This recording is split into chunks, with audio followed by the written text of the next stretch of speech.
अनाथ school student की जादू। कोमल की बहुत छोटी उम्र में ही एक आदमी के साथ शादी हो जाती है। वो आदमी कोमल को बिल्कुल पसंद नहीं करता था। बात बात पर उसके साथ बुरा बर्ताव करता था और उससे दहेज के पैसे के लिए भी मरता था। ऐसे ही साल बीतने लगते हैं। कोमल गर्भवती होती है और 9 महीने बाद वो एक खूबसूरत सी लड़की का जन्म देती है। जब कोमल अपनी लड़की का जन्म देता है तो कोमल का पति ये देखकर बहुत गुस्सा होता है और वो कोमल से बोलता है, बहुत हो गया, मैं अब तेरे साथ एक पल भी नहीं रहूंगी। तूने मुझे ठीक से दहेज का पैसा भी नहीं दिया और न ही तूने मुझे एक लड़का दे सका। अब मैं इस लड़की के साथ क्या करूं? मैं तुझे और तेरी इस लड़की को अब और नहीं पाल सकती। मैं जा रहा हूँ। आज से तेरा और मेरा रिश्ता खत्म। मैं तुझे जानती नहीं और न ही तू मुझे जानती है। मुझे ढूंढने की कोशिश मत करना। ऐसा बोल के कोमल के पति उन दोनों को अकेले छोड़कर चला जाता है।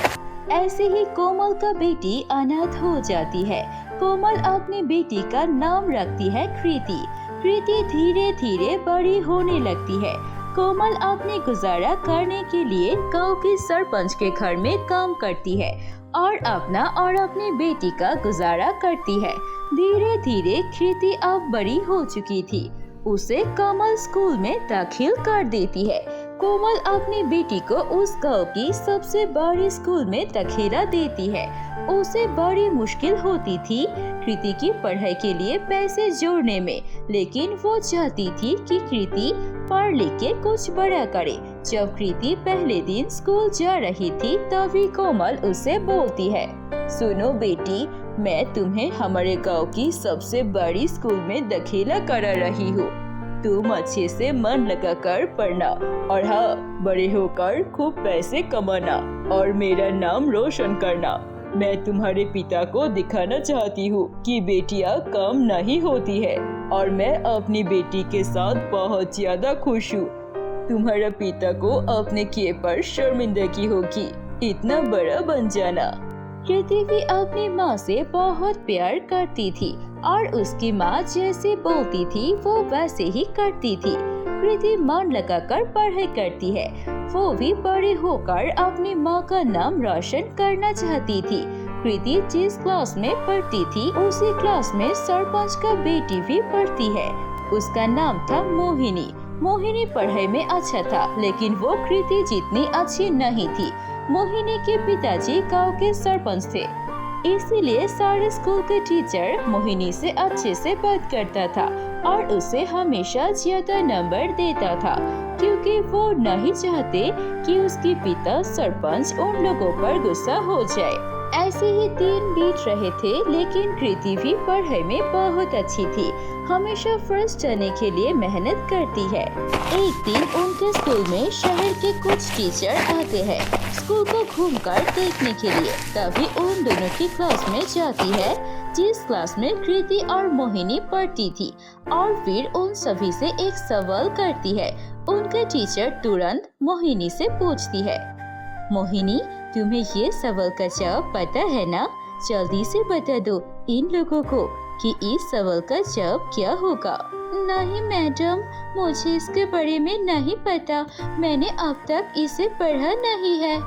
ये सुनकर कृति बोलती है, मुझे पता है मैडम इस सवाल का जवाब। क्या मैं बोल सकती हूँ?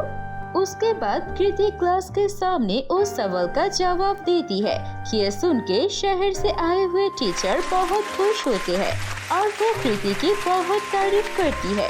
ये सब कुछ देखकर मोहिनी को बहुत गुस्सा आता है। मोहिनी घर जाकर सोचती है, बहुत हो गया, मुझे इस लड़की से छुटकारा पाना ही पड़ेगा। एक यही है जो हमेशा मुझसे ज्यादा पढ़ाई करती है। आज भी इसकी वजह से मुझे क्लास में शर्मिंदा होना पड़ा। जिस सवाल का जवाब मुझे नहीं आता, उस सवाल का जवाब इस नौकरानी की बच्ची को कैसे आ सकती है? इसकी माँ हमारे घर में काम करती है, लेकिन फिर भी ये पढ़ाई में मुझसे अच्छी कैसे हो सकती है? मैं कुछ भी करके उससे अपने स्कूल से बाहर निकल कर ही रहूंगी। ऐसे ही मोहिनी कृति पर बहुत गुस्सा करती है। दूसरी तरफ कृति अपने घर जाकर अपनी माँ को ये सारी चीजें बताती है। उसकी माँ बहुत खुश होती है। बहुत बढ़िया बेटी, ऐसे ही मन लगाकर पढ़ते रहो। देखना एक दिन जरूर तुम बड़ा कुछ बनोगी। मैं बहुत खुश हूँ तुम्हारे लिए बेटा। चलो खाना खा लेते हैं। उसके बाद वो दोनों माँ बेटी खुशी से खाना खाकर सो जाते हैं। अगले दिन सुबह जब कृति स्कूल जाती है तो मोहिनी सोचती है, मैं अपनी सबसे महंगी पेंसिल को कृति की बैग में छुपा देती हूँ और उसे चोरी का इंजाम देकर इस स्कूल से बाहर निकल दूंगी। अगर वो स्कूल में ही नहीं रहेगी तो मुझसे अच्छा कैसे करेगी। ऐसा सोच के जब सब लोग क्लास से बाहर थे तभी मोहिनी चुपके से अपनी सबसे महंगी पेंसिल लेकर कृति की बैग में डाल देती है और ये सब कुछ दूर से एक टीचर देख लेती है और उसके बाद मोहिनी नाटक करने लगती है जैसे उसकी पेंसिल खो गई है। मोहिनी को चिल्लाते हुए देखकर उसकी टीचर वहाँ पे आती है और वो बोलती है, क्या हुआ मोहिनी, तुम ऐसे चिल्ला क्यों रही हो? देखिए मैडम, मेरी पेंसिल गुम हो गई है। मुझे कहीं नहीं मिल रही है। मुझे लगता है किसी ने मेरी सबसे महंगी पेंसिल को चुराया है। वो बहुत महंगी थी। मेरे पिता ने मुझे विदेश से लेकर दिया था। ठीक है, एक एक करके सबकी बैग की तलाशी ले जाएगी। जिसकी बैग में भी पेंसिल मिलेगी उसे सजा मिलेगी। उसके बाद टीचर सभी की बैग की तलाशी लेने लगती है। जब कृति की बैग के पास जाती है तो मैडम को वो पेंसिल दिखाई देती है और वो कृति पर बहुत गुस्सा करती है। कृति, ये मैंने तुमसे कभी नहीं सोचा था कि तुम ऐसे चोरी करोगी। आज के बाद तुम इस स्कूल में कभी नहीं आओगे। मैं हेडमास्टर से बोलकर तुम्हें सस्पेंड करा दूंगी। तुम्हारी जैसे चोर बच्चे हमें स्कूल में नहीं चाहिए। कृति बहुत रोती है और वो अपने टीचर को समझाने की कोशिश करती है कि उसने ऐसे कुछ नहीं किया है, लेकिन उसके टीचर एक भी बात नहीं सुनती है। तभी वहाँ पर एक और टीचर आती है जिसने पहले मोहिनी को पेंसिल कृति के बैग में रखते हुए देखा था और वो बोलती है, रुक जाइए, आप ऐसा कुछ नहीं करेंगे।